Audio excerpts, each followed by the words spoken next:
رحمن یا رحمن ساعدنی۔ دعا آپ کسی وقت بھی مانگ سکتے ہیں، لیکن جو افطاری کی دعا ہے افطار کرنے کے بعد ہے، جو اس کے سیگے جو افطاری کی دعا ہم مانگتے ہیں اس سے پہلے دعا مانگنے کی کوئی ممانعت نہیں ہے۔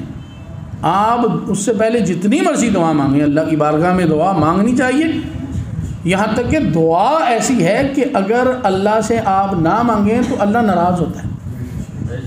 دیکھیں جی، اللہ سے اگر نہ مانگیں اللہ ناراض ہوتا ہے۔ دنیا دار سے اگر آپ مانگیں نا 4-5 مرتبہ 6 مرتبہ اس کے بعد چلے جائیں تو وہ ناراض ہو جاتا ہے مانگنے سے، لیکن وہ اللہ کتنا کریم ہے، اسے اگر کوئی نہ مانگے تو وہ ناراض ہوتا ہے کہ مانگتا کیوں نہیں ہے، کتنا کریم رب ہے۔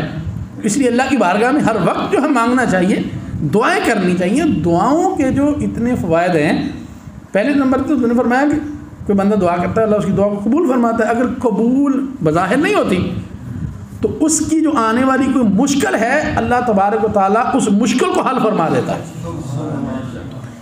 اور اگر وہ مصیبت نہیں کوئی ٹلی تو پھر یہ ہے کہ اس کے لیے اللہ تبارک و تعالیٰ قیامت والے دن کے لیے اس کو جمع فرما لیتا ہے۔